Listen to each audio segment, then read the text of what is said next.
Welcome to the Nothing is Wrong with You book podcast.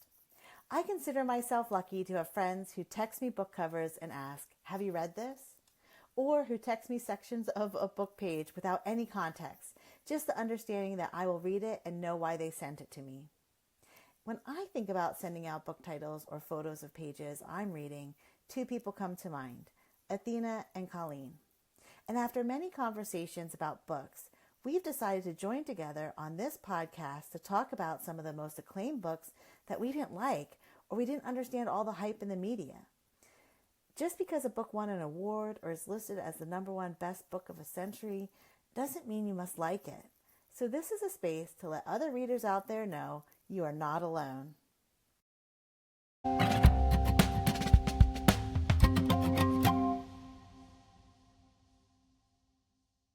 Rebecca Beardsall, and I want to just tell you a little bit about myself as we kind of get into this space of the podcast.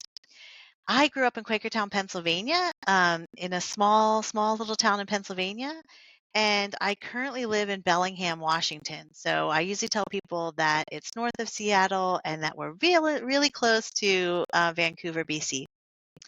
And a little bit about myself as a reader. When I was a kid, I loved storybooks and I loved people reading to me. I could sit for hours and someone read to me.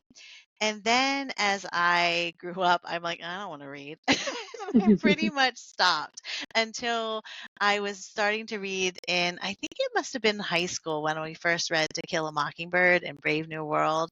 Um, and those were the ones that like got me interested in reading again. And so I kind of started towards the end of my high school career, really getting back into books. And then obviously I continued on and got 2 English degrees. Well, actually 3, I guess. I got a creative writing one in there too. So I've been reading ever since and nonstop. So I want to now pass on the introductions to Oh, Athena. Can you just tell us a little bit hi. about yourself? Yeah, I grew up in upstate New York, in Glens Falls, and now I live where Rebecca lives in Bellingham, which is beautiful in Bellingham, Washington. But I'm trying to think about my history as a reader. I don't know, I was always obsessive with the library. Like I was just always at the library whenever I could. Like summers were just the library. It was cold, it had air conditioning. And it was just I was always there with like a pile of books. I also was always in trouble as a kid for like staying up late with a flashlight and reading under the covers when I was supposed to be sleeping. So I've just always kind of been an obsessive reader, you know. My mom said there's videos of me pretending I could read, before I could read with books in my lap. So yeah, that's me. Is a kind of a good, you think, summary of where I'm at. And I just keep reading. I love advanced readers copy. It's one of my habits. I like to find them and order them and get them and read them before other people can read them. But yeah, I love it. It's like a huge part of my life. Yeah, I'll pass it on to Colleen. Thanks, Vina. Yeah. So I grew up in Allentown, Pennsylvania, which is not terribly far from where Rebecca grew up, but we did not meet until we were in graduate school together. And now I live right 5 minutes from her parents, so in Bucks County. So I haven't gone very far. These two have. And as a reader, I was just joking that I can still remember the first chapter book I read, which was How to Read Fried Worms. And I was just I remember being so proud of reading a book. And then I just always loved reading. I think partly because I was good at it in the beginning and people were like, "You're good at that." So I really liked to do things I thought people thought I was good at.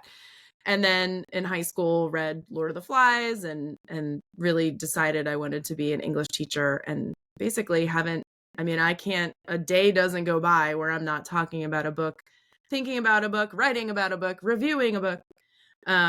So that my whole life is really all about books, and they bring me joy and they help me try to figure out the world. My daughter always asks me big questions, and my answer is always, I don't know, but that's why I read books all the time, because I'm trying to figure that out.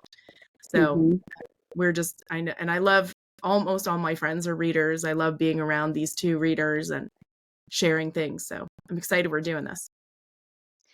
Yeah, and I think, what's also interesting about it when we were all introducing ourselves is that we all met via a university in some way, shape, or form. So Colleen and I met while I was doing my MA and she was getting her PhD. And then I was working at Western Washington University out here in Bellingham. That's where I met Athena. And basically all like our connection started at a university as well as reading and books, right? Like, so it's interesting that, that's kind of what brought us together as friends. And here we are today in this podcast. So to just kind of share a little bit with our audience of why we started this podcast, and it really is that, we as avid readers are like constantly sharing books with each other, or like finding out like, did you read this? Was it good? Like because time is limited. We all know that time is limited and we have lots of books out there that we want to read. And so I know I go to my other fellow readers like Colleen and Athena to be like, is this something I should invest my time in? And what we've found throughout the years is that sometimes the popular books are ones we don't like. And so, like having multiple conversations over years about this, we've decided to come together for this podcast and talk about that a little, to let other readers know that you're not alone in this space, right? There's probably others out there that think like the number one book or the one that won the latest award isn't that great, or that they didn't really connect with. It's not, again, everyone reads it differently, and there's going to be people that totally love it, but there's also people out there that don't. And so that was the point of this. So yeah, I just wanted to kind of share that purpose there. Any other thoughts on that from you, Colleen? Yeah, well, I think it took me a long time to be willing to abandon a book. I think it took me a long time to trust myself as a reader. Like what was wrong with me that I don't find myself wanting to go pick this book back up. And it took me a very long time to kind of get to, it's okay to just say you don't like it and move on. I think I've always hesitated to do that because they're all better books than the one I have written, which is 0 books. So I'm not criticizing necessarily the book. It's just, I want people to feel okay with saying, I didn't like that. Everybody else seems to really like it, but I didn't. And honestly, I trust myself as a reader at this point in my life to be able to just say, like, here's why I stopped reading this. And here's what I think has happened, or here over the course of this person's career, maybe I've fallen out of favor with their texts. So I love so many of these writers, and I love writers, and it's hard to be a writer, as all of us know. So we're talking about reading and being readers and not throwing shade on writers, because it's already hard enough to be a writer. So that's where I'm coming from, is assuming readers are listening and validating your experience of, oh, everybody said this book is so good and so important, and I just didn't like it. It's okay. And we all kind of do that secretly. I have so many reader friends, and we all do it secretly, and feel like we need to come out of the, not closet, but come out of the bushes and say, it's okay. It's okay to not like this. It's okay.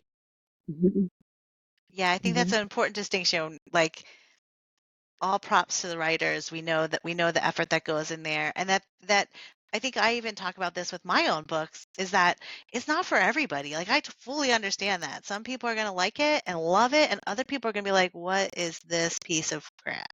And that's fine, because we're all different, and we're all coming to this space with our own interests, our own ways of like reading. So I really appreciate you calling that out, that this isn't about saying anything about the writers themselves. It really is. And we're not punching down. Like, I hate when people punch down. Like, that is not at all what this is about. Believe me, I am down. So any punching I do is punching up. We're not like punching down. We're not going to like pick a writer who's obscure, who's just trying to start out. Like, these feel like fair game because they're in the ethos. Everybody's talking about them. Yeah, because these are the ones that are like listed as the best, or right, like the top 100 or whatever. Yeah. Athena, do you have anything that you want to kind of talk a little bit about how you're seeing how we're working through this podcast and the conversations we're having? I was just worried about that. I was like, I love reading so much and I love authors so much that I had this moment of going, I don't want anyone to think that we're like, this is horrible. No, this is just a thought on what it feels like sometimes to read something and really not feel the connection that so many other people around you are feeling. And like you said, to say it, because had that moment where I've been in a group of people and they love this book and I don't. And I'm like, I don't feel like I should say anything. So it's just Or about what's kind of, wrong with me? There's nothing yeah, wrong with you. There's nothing right. wrong with you for not Yep. liking it. Yeah. That you Yep. feel afraid to even say something. Yeah. And I think it's an interesting conversation too, right? Like if people get kind of defensive about it, but I think if we can create a space where it's like, no, no, let's just talk about why this didn't work, and Yeah. can open up that space for other people. So yeah, that's my thought. Yeah, and I think Colleen, your point too of like stopping, because I think one of the books Yeah. we're going to get to in this into this episode is about where we stopped. I think that's also an interesting scenario, even for myself. Sometimes I have to ask myself, am I stopping because I'm just not in the space for this now? Like sometimes that's all it is, right? Sometimes I just want, it's too much. I can't handle what's going on. Like I want Hmm. something a little different. And then other times it really is, I am never going to pick this up again. Mhm. Yeah. Yep. So it's like knowing the difference of those two as well. So I mean, I have Yeah. plenty on my to be read pile that I am like I'm halfway through, or I know I'm going to come back to it, but I just feel like I wasn't ready to finish it yet, or I got enticed by something else. Yeah, Yeah. or That happens I too a know lot. I've said this to you, Rebecca. Like when I talk about abandoning a book, I'll say to you, like, it wasn't the book's fault. Like sometimes I can acknowledge, like, it wasn't the book's fault. Like I just wasn't in Yeah. the headspace for it, or I just maybe it was long and I wasn't in the mood for a lot. Like it's not always the book's fault. Like what I'm bringing to the book is often the reason I abandoned it. But sometimes it's the book's fault. Like just Hmm. because for me and the book connection, like it's just not going to work. But Yeah. the reason to abandon a book or put it aside can be a wide array of reasons. And again, I feel like people don't talk about abandoning books very often. And especially now, like, oh, I read 60 books this year. I read 70 books this year. I'm like, I should keep a list of the books that I've read like 30 pages of Yeah. and those I at the know. end too. Because I should get credit for all these books Yeah. that I've read half of and then went, nah, Yeah. but I don't. I I know. don't put them in my journal. But there is that kind of like how many books I read thing. So Yeah. there's something to that, I think, about not admitting that you abandoned something. Yeah. Yeah. It's interesting that you talk about the ones that you write down, because I've started, if I get halfway through, I count it. Mhm. Oh, I think maybe I did okay. do that recently. I'm getting out my thing as we continue to talk. But I think Yeah. I think maybe I did do that the last time because I was like, no, I'm I gonna usually write next to it like didn't finish, or like, like no. But if I've put a little bit more investment in it than 20 pages, I usually count it in my red Yeah. books. yeah, you Oh, I, should. oh, I like that. That's a good idea. I forget about putting down Or those an too. asterisk. Maybe I should put it Yeah. in with an asterisk. Yeah.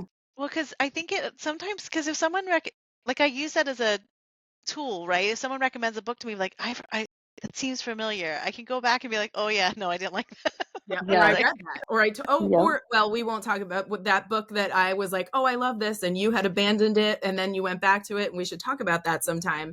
yeah, Like, that would Yeah. be a good one. yeah, Yeah, and how that Oh. happened with that.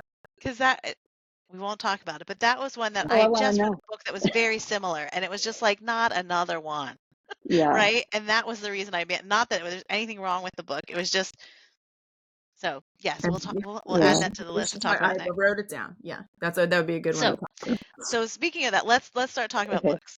Okay. My So favorite. I'm going to have Colleen introduce our very first book to talk about this, just Mhm. because it is one that she likes, um, and I do not, which we will have an interesting conversation. Mhm. So, Colleen, would you like to introduce our first book that we're going to talk about? Yes, it is Women Talking, which is what we're doing. I just realized how delightful that is as the first choice. And it's by Miriam Tafes. And I was explaining to my husband this morning how I jokingly think of this book as the great schism between me and Rebecca, because I loved this book And we're both feminist scholars, so I'm not saying Rebecca isn't, but like I loved it because of all the things it was doing about complicating women's choices about whether to stay or whether to leave, and the terrible things that happen to women and structural violence and all those things I love talking about. So I really loved the book, and I think Rebecca could talk about why she hated it. But as I was telling my partner this morning, that anytime anybody posts, what book should I read, that I purposely on Facebook, I'll put like women talking just to taunt Rebecca, because then she always comes in and comments back. And so everybody I think we know has seen like our back and forth about women talking at this point.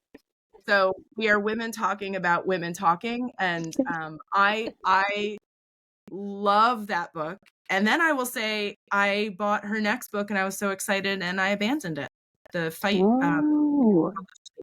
it's not the Fight Club, but I was so excited to read it. And then I read like 30 pages, like, I don't really like this. So I loved that book so deeply, and the movie, which I really tried to get Rebecca to watch, and then didn't like her next book. So, and I want to say that all the reasons Rebecca doesn't like it, I think, are totally valid. And I could have these same criticisms about another book. I don't know why I was willing to forgive it with this one. Why did you hate it, Rebecca? Why did you want to throw it across the room? Let me count the ways. I think you wanted to throw it across the room, if I remember. I did. And I refused to buy it. But anyway, I want to just preface all of this is that I grew up Mennonite. And this is a book about Mennonite women, right? This is their story. And so I think in some ways that's why I had more of a visceral reaction to what I didn't like about this book.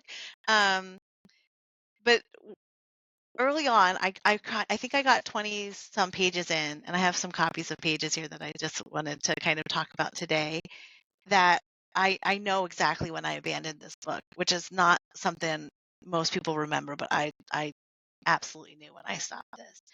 And my big concern was, like early on, he talks, the narrator is a man talking about women talking. That is the number one problem through all of this. And he starts by saying, like, they're speaking in Middle German, and I have to translate it to English for you. And I was like, well, why wouldn't the whole thing just be in Middle German, and then it gets translated? Like, why did we need this guy in the interim? And then for me, and Athena, you and I have talked about this, like the kind of, whenever there's translation, you're like, how close is this to the real, what they're really saying, right?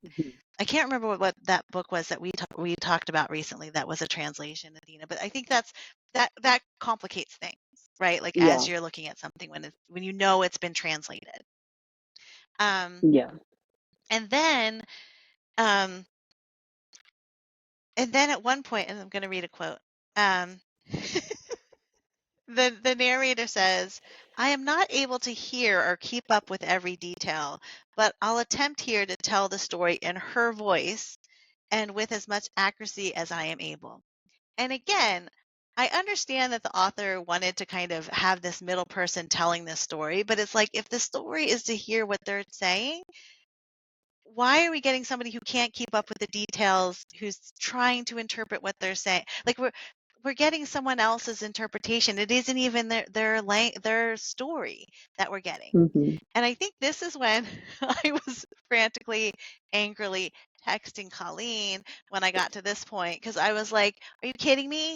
Like, this is making it sound like Mennonite women don't have their own voice and can't do this on their own, that they need some man there to do this. And I don't like that this is putting Mennonite women in this light. And I understand like the context of what was happening in this remote village, and they didn't know how to read and write, but I'm like, but they knew enough to get together and have this conversation, and it's already being interpreted by somebody else. So why didn't we just get their conversation? Like, why did we need the dude there doing that? Yeah. And then lastly, and then I'll open it up. The place where I abandoned the book, page 28, the narrator says, a brief observation of Ona Friesen, and then goes into this. And I'm like, once again, who are you and why should I care? Like, you are now inserting yourself into this man, into a women's conversation and what this is supposed to be about. And that's literally when I like chucked it across the room.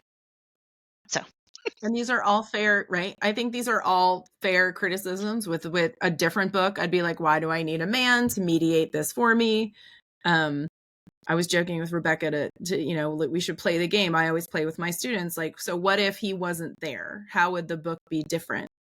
And for Rebecca, right, he shouldn't be there.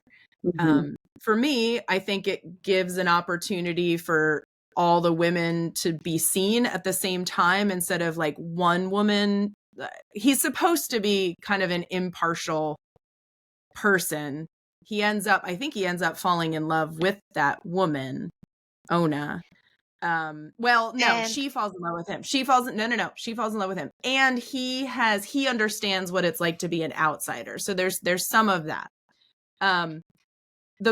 I don't want to complicate this with the movie, but the movie, because it just shows him writing instead of mediate, like, because now we have a different narrator, right? With the movie is not him narrating. And so it just looks like he's a note taker as opposed to the one who's telling us the story.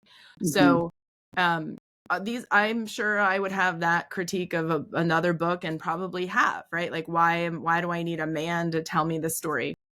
And for this one, I was fine with it. But I understand that criticism for sure. It's interesting, though, because you have such a strong reaction, Rebecca, that it makes me wonder about the author's intention of that. You know what I mean?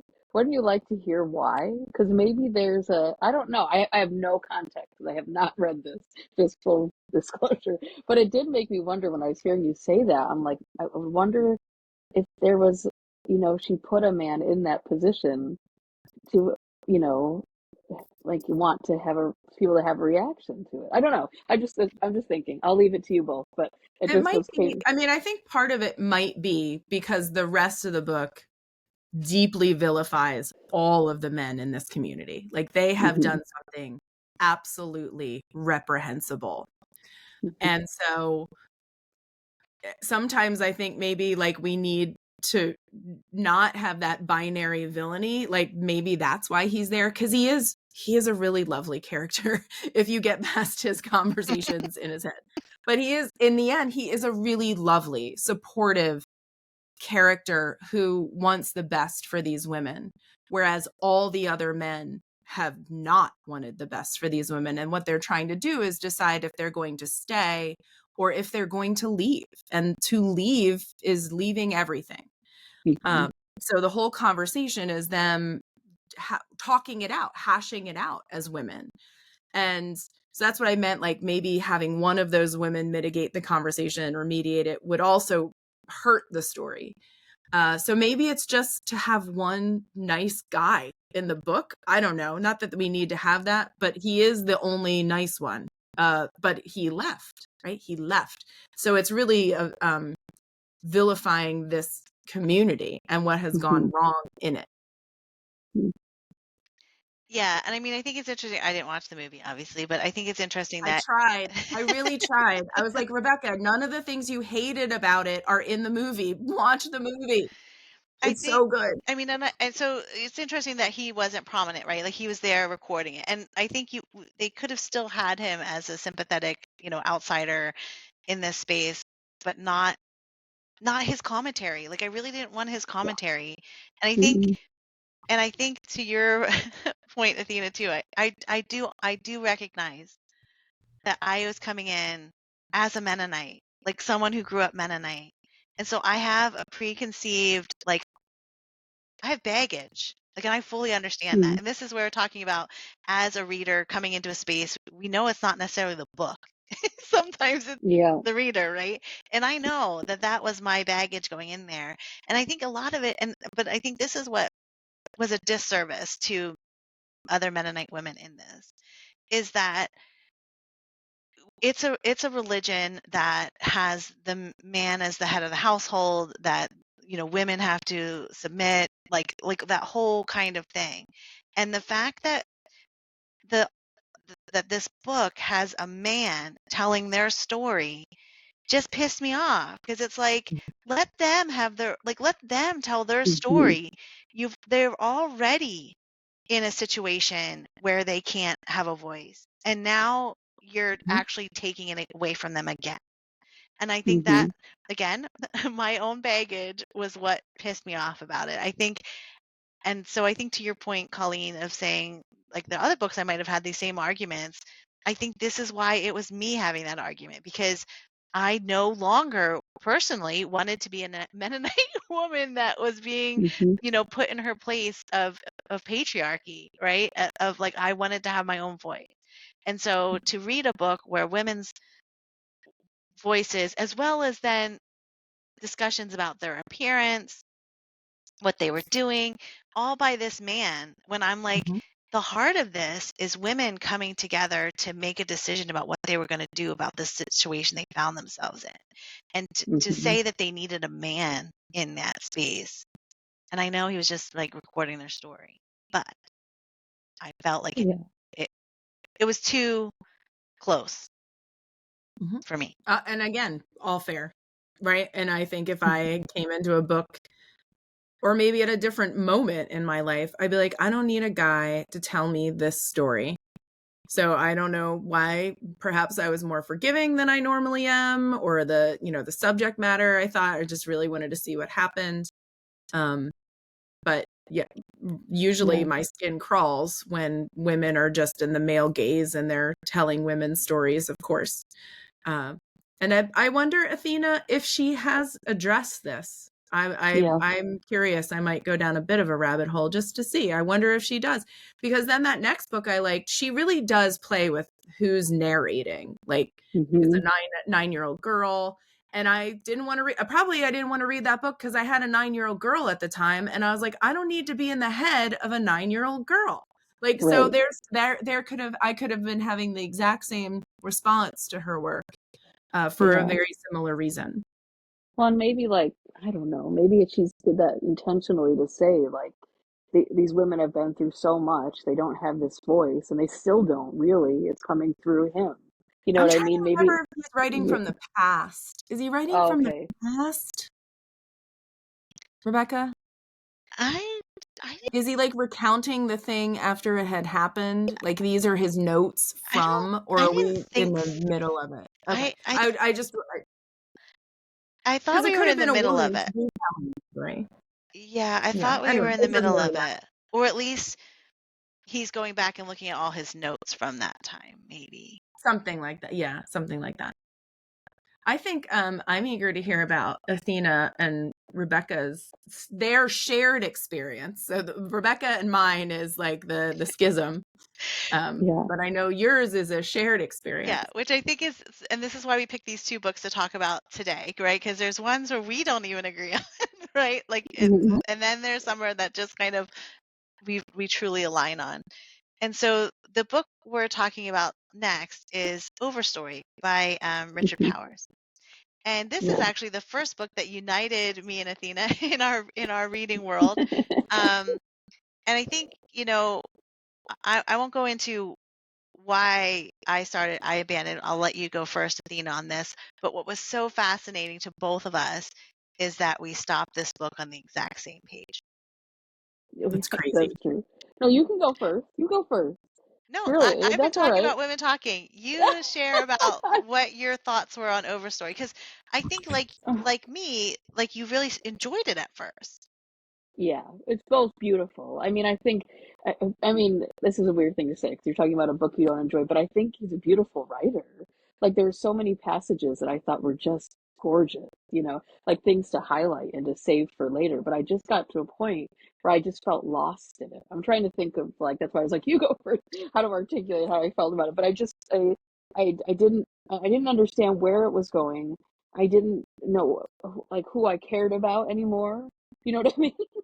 with the characters, and I just felt a little lost in the book, and so it was frustrating for me. You know, I remember getting to that point where I was like, I don't care enough about this anymore to keep going. You know, to be blunt, you know, it just felt like it was a frustrating read at a certain point for me. But it was beautiful. Like I found so much beauty. There's some lines even I'll go back to, and I'm just like, oh, like that was gorgeous. And even skipping ahead a little bit, there's a lot of beautiful passages in it, but I couldn't do it. It made me feel tired, you know.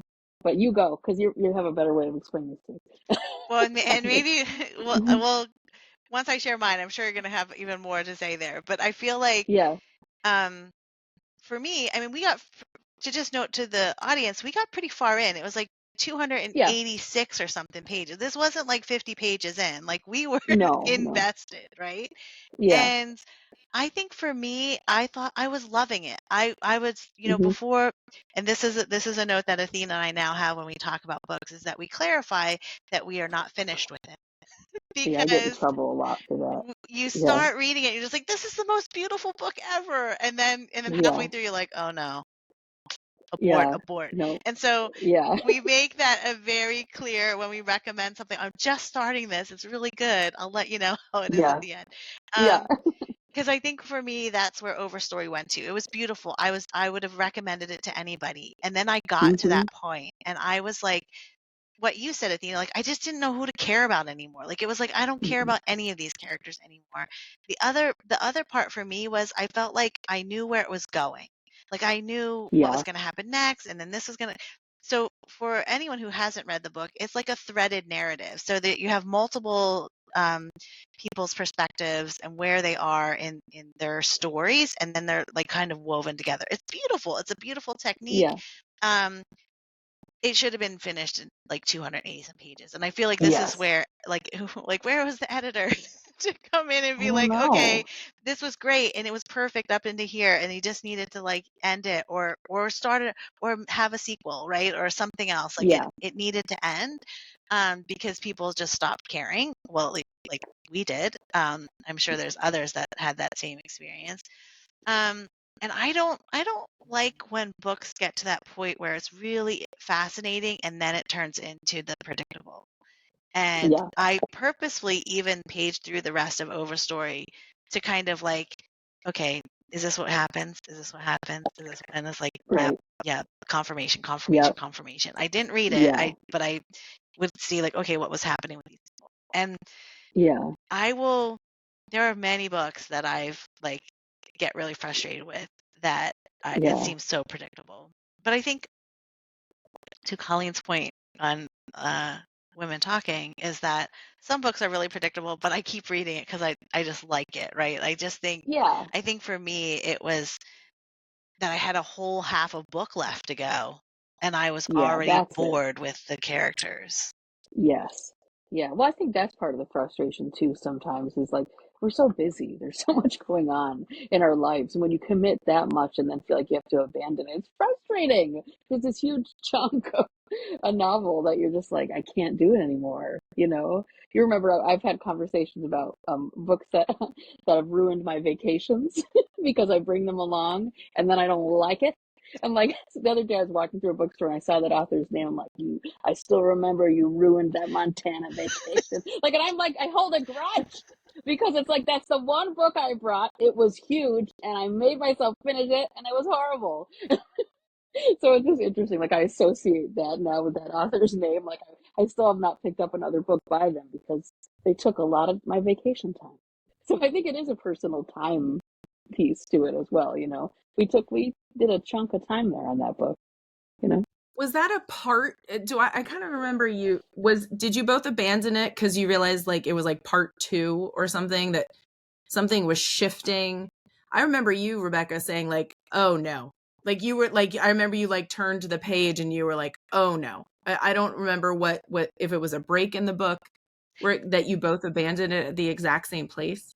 I don't think there was a break right there, which was why it was so fascinating that we stopped on the exact same page. I Yeah, just think it was like because of the woven stories, I think it was getting to their next shift. Like you think about any story that has like the story arc, and we were getting to this like and it was like, oh no. Like you could Mm. again, Yep. like it like, and I know this is my bias, but even when you were talking about women talking and you said about like how the woman fell in love with him or he felt, I was like, oh, roll my eyes, right? Like I think Mhm. this was one of the parts that was happening in that book. Like it was like so predictable, like, oh, now we have to have some romance here. Like this was a beautiful thing about like these lives, and it just seems so like it I just thought it was about trees. Isn't it about? I it didn't read it. This is why is. I thought it's about like trees and how they're woven together. It's always going to be at least 2 out of 3 on this podcast. So I haven't read it, but I had read Yeah. enough reviews and I can see the cover and I know. But I thought it sounded like a really cool concept. But it sounds like it got the concept like almost like it was clever instead of like the concept was clever instead of like holding it together. And I think that's where it Yeah. got to, right? Like I think again, 200 some pages in, it was just beautiful. It was gorgeous. I was totally invested. And then it was like, oh, and now we're going to go into these normal like tropes of like, like it was just like, Yeah. and I think, but I think this is what's interesting. It's the same thing with women talking in a way, right? It was an interesting concept or idea, and both in some way fell short for me. Mm-hmm. Like the idea of what the story and the premise of women talking, I thought was amazing to tackle in a book.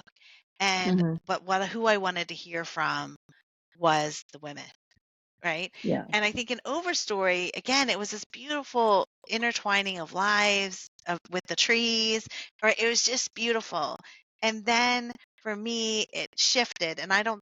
To your point, Colleen, it didn't feel like there was like, oh, now we're into the new segment of the book. It was just where it shifted, that Okay. Yeah. it went into just the typical storyline. And This is the part where I'm going to explain how all of these things are going to come together kind yeah, of and vibe. I'm gonna Yeah. make it, and I'm Read gonna enough of those. tie it up with the best little bow ever. And yeah, that I'm just like, Yeah. no, I'm not So the book's interested. desire to be satisfying was the least satisfying thing about it Yeah. to you guys. Well, Mm. and had it That's a good. been like 10 pages more, I would have finished it. Yeah. But it was like 200 Yeah. some more pages. You're like, Right. no. Right. And Yeah. no. I have a friend No. that just abandoned something and they had read 90% of it. They were reading it on their Kindle. Wow. And they had Wow. texted me and they're like, oh, I'm reading this. And I was like, okay. Like, I try not to shadow, Yeah. but it was one of the books that I had abandoned long, long ago that everybody loves. Ooh, I But want to know. 90%, I was like, you were 90% into that book and you abandoned it. Like, you probably had 30 pages left and she was just like, no, nothing is happening. I am out. And I was like, wow, Wow. that's hardcore. That's hardcore that you I can know do. that is. That is. I would, if there's 30 pages, I'll just like begrudgingly Yeah. Yeah. finish. Skim Like through it skim even. it. Yeah, skim read the last page or something Yeah. and be like, oh, I can Yeah. write it in my book now. Which is Yeah. essentially what I did with Overstory, right? Like I did go through because I wanted to confirm my assumptions, right? That this is where Yeah. it was going. Because I felt like I don't have the book anymore because I gave it away, but I feel like on that page it was like everything just went like this is now what's going to happen. And Yeah. I totally it confirmed when I skimmed the rest of it that yep, that's how this was going to end. And Yep. I know you as a reader, if you had not confirmed it and something interesting did arise, you would have come back to it. Absolutely. Like I know you would have been like, all right, I'm going to give it like another try. It's not doing the thing that I was annoyed by. Yeah. I know you would have. Absolutely. kept Yeah. going. I would have. Yeah. Yep. Yep. You are not afraid of, none of us is afraid of a big book. We're not afraid of big books. And when we talk No. about long books being too long, it's not because they're long, because I know how to read a long book and I love a long book. Yeah. But that one sounds like it just got, I think you two aren't the only 2 readers I know that abandoned that book. And that was one of those ones that was on like every best, at the end of the year, best list. Yes. People love it. They loved it. Yeah. No. Have couldn't you do read it. anything else by him, Athena? No. I'm just going to ask the same question. Have We you? looked it Have up I? before. I was like, did I ever read anything by him? No. Yeah. He's There's got another. a Yeah. ton of books too. I mean, he's clearly And a had been writing Yeah. for prolific, a beautiful while. writer. Yeah. Yeah, like early 90s, like 1992, I think, or 3, he was nominated for the National Book Award. So he's been Wow. writing a Okay. long time. Yeah. And I think that's He just knows how to write. yeah, and I think this is Hmm. something we said early on. Like he's a good writer. Like and Hmm. Athena and I both would agree to that, right? Like it was Oh yeah. beautiful. There was sentences that you were like, oh, that's Yeah. gorgeous. Oh, beautiful. Yeah, absolutely. Sometimes it's just not enough, though, which is strange to say because it's like good writing's not enough, but it just the story. I just couldn't do it. I was like, I've said I'm that like to you Rebecca. said. Yeah, go ahead. No, No, go ahead. no, go, no, go. Well, What was that? I've said that to Rebecca before. Like, I'm gonna need something to start happening in this book very soon, or I'm That's done it. with it. Like, you're Yep. just like, this Yep. is beautiful. It's gorgeous, but I'm gonna need Yeah. something to happen. Like, I Yep. don't need 50, 60 pages of exposition. I'm just gonna need like Oh, something to happen here. So it yeah. sounds like you saw where it was going, and it just wasn't. There's other No. things, right? If I Yeah. turned my computer around, there's probably 50 books sitting on my desk. Like, there's just I other things, know. like you said, Athena, calling our attention. Yeah, And that's the thing, right? There's like piles of like these things I'm so excited to read, so I just can't do it. Life's too short. I have to move yeah, on to the yeah, next thing, yeah. you know? Yeah, there's so many good things to read. I already think about like how much I won't be able to read and a sad note sometimes about life. I'm like, oh, there's not enough time. There's so many great books, so I just can't do it. It's painful for me to stay with something if it's just not doing it for me anymore. Yeah. Yeah, that is interesting about his other work. I wondered if you had read any of those, Rebecca. No. Mm, mm, No, I think, over, and it's not that I wouldn't, and we're going to have some podcasts about that, about following certain authors, but I just, no, I kind of have a little bit of that reaction like you do about that Montana book that you were reading in Montana, that you were like, I'm like, oh yeah, no, not going there. I know. I know. It's frustrating But I when you think, give that much time. yeah, Yeah. but I think, we don't want to all be like negative on this podcast Yeah. either, of like what we don't like. So part of our podcast, and since this is our first one, we also want to share one that we would recommend that maybe is not out in the mainstream in that way. And our criteria is that it gets a 2 out of 3 votes. As we know that, sometimes we will agree and disagree on a book, as we just found out with talking. So our recommendation is one that I've read, and Colleen has read, but Athena has not read it yet. Um, it's on her list. It's on the big pile of books that she's Yeah. working on. Okay. Yeah. But that is Greta and Valdin here, by Rebecca A. Reilly.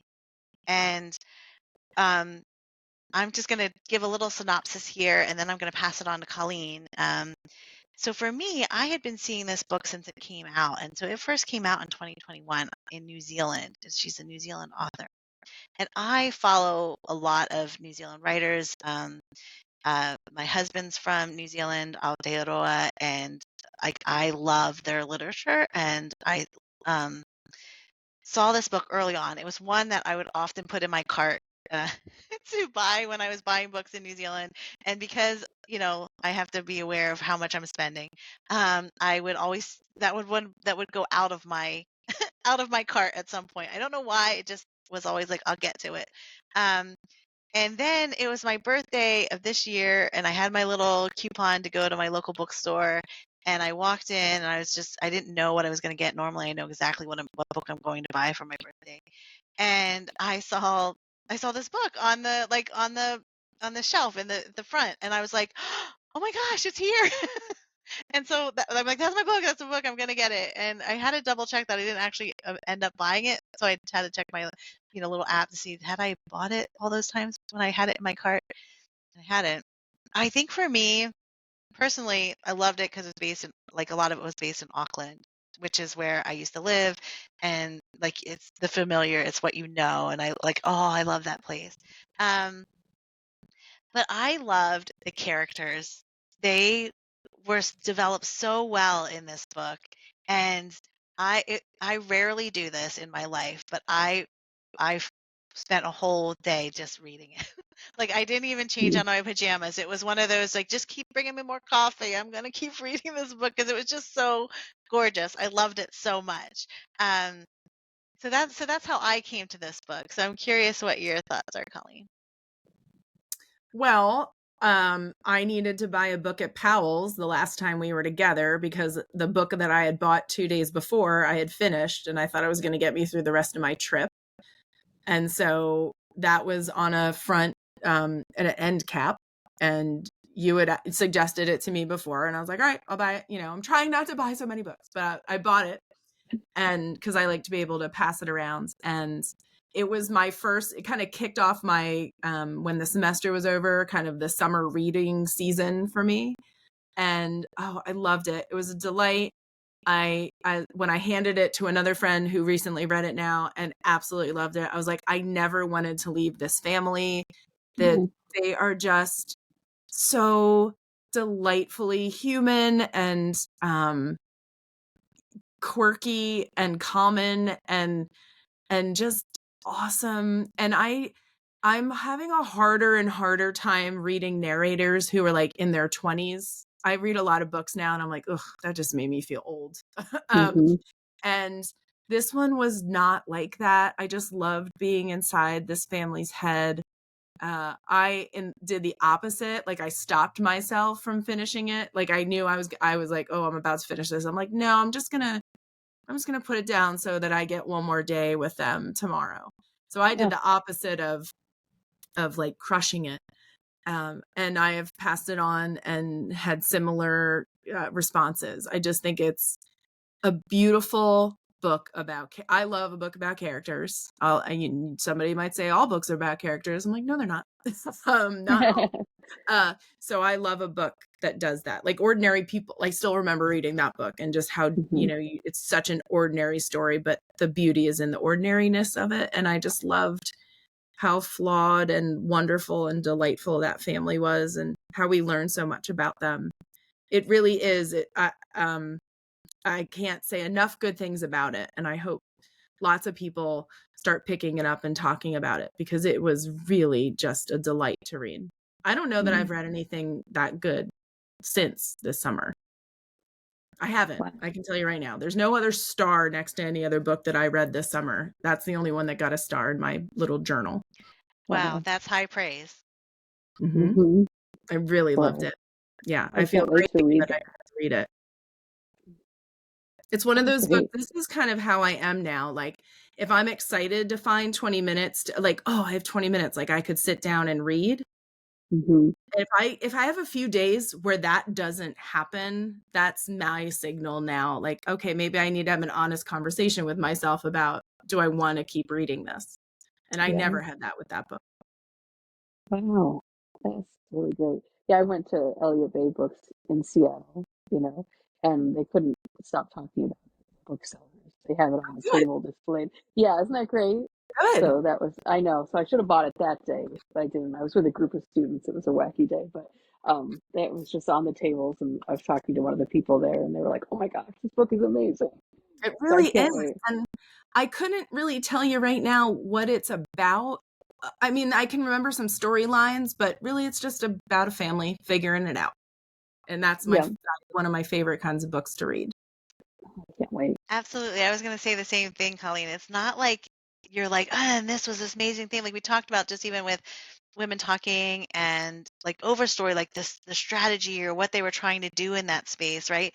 But this book was really just, it just felt so ordinary. Like it was a way to see how we are humans and how we're flawed and how we love each other and how like it was just gorgeous. Like there was no Mm, complication there, but there was. I mean, there's tension in there. There's things going on, but no, the experience really was like, let's just open the door for you to like pop into the life of these people. And then it just ends, and and you're like, I want mm, to be with them still, right? Like they're my Part family of me is like, now. oh, I wish there'd be another one, but then it wouldn't yeah, be that. I know I would be I would be disappointed. Like I know I would be disappointed because it wouldn't have that same magic to it.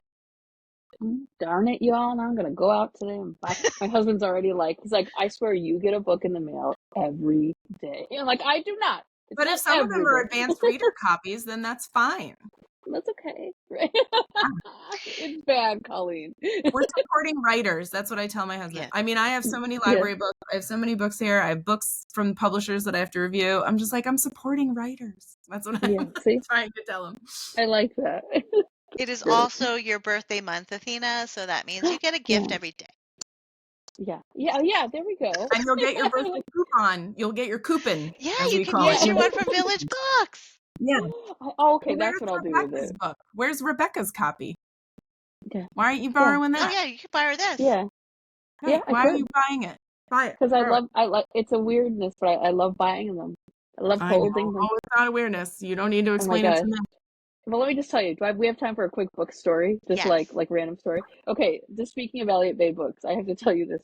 I took for my what I do for my job. I took a group of students, high school students, down to Seattle. And I will not go into all the detail on this podcast of what went wrong on this field trip, but almost everything you could imagine kind of went wrong. And finally, we get to a point after a college tour where we get to a restaurant and we're about to eat, and I look up and there's the sign for Elliott Bay Books. And I've never been, and one of my favorite things to do is to go to every independent I can across the country. And I was just like, is it real? Is it real? Is it really there? And my students know me. They're like, look it, see, this day was so bad. You got a gift from the universe. There's an independent bookstore. So just to show you, that students even know how it's obsessive for me. Like I love books. So I did get time in Elliott Bay, but I loved it. The restaurant was literally attached by a wall to that. Isn't that great? So anyway, that was, The you'll know universe what that means. guided. The I know. universe guided. Well, It that's was when amazing. Rebecca and I were in Portland. We went to, we're like, oh, what should we do? We're like, well, we could go back to Powell's again. Like, that's what we did. We just like, okay. I was there for 3 days, or 4 days. I went there 3 times. Like, Yeah. we're just like, why don't we just go wander around Powell's again and buy more Again. books? Isn't So it the we best? were the same way. That was like our activity. One of my students was so great. He was like, I was like, oh, I have that at home. I have that at home. I have that at home. He goes, have you read them? And I go, no. And he goes, I don't understand. Why are you buying more? He really could not understand. He's like, you have all those at home. And you're Read. getting more? He was like, why? And I'm like, I don't know. So he can say, Well, I was just in London and I finished my book and I had to buy another book. So I went to this bookstore that I went to when I was there. And so I'm texting Rebecca and I'm like, I have to buy a book. Well, then I was like, well, I bought 5. And Rebecca's like, what? And I'm like, they're cheaper here. And I sent her the price because I was like, it's actually cheaper here to buy books. So I bought 5 books. And she did the math. She's like, that is cheaper there. So then I'm stuffing 5 books in my suitcase. But yeah, I'm like, I needed one. I gave that other book away to this lovely woman who kept waiting. We were at the same hotel and she kept asking me if I was going to finish it. And so I gave it to her. I'm like, if you think you'll read this is yours now. So I bought 5 and I've read 0 of them so far. Actually, I've read half of one and might not finish it. And it makes me grumpy. Okay. So. I love it. Yeah. Well, I think that's like, and Colleen and I were at Elliott Bay. That was at the beginning of 2020 before the world shut down. We spent an afternoon in Elliott Bay as well. But yeah, I abandoned a book that we bought in Pals as well that I was like, ugh. But I knew it was me. Like I knew it was me and my own hangups that I couldn't finish it, and so I just gave it away as well. But I love that when we travel, we both we all it's the destination, all of it, are all around the books. Every time I come back from New Zealand, we go through customs. They're like, did you purchase anything over there? I'm like, books. And they always look at me like, what? I'm like, you can look my bag, but that's America, really all. Right? They're probably like, don't they have books in America? Yeah, not Aotearoa authors, no, unfortunately. not the books you want to read. Yeah, exactly. Well, this has been fabulous, my friends. I am so excited that we are starting this podcast and that we had this conversation today. And I look forward to our next one coming up soon. Happy reading. Yay! Happy reading! Thank you for joining us today for the Nothing Is Wrong With You book podcast. If this podcast and conversation resonated with you, please share it on social media and with friends. This helps the growth of the podcast.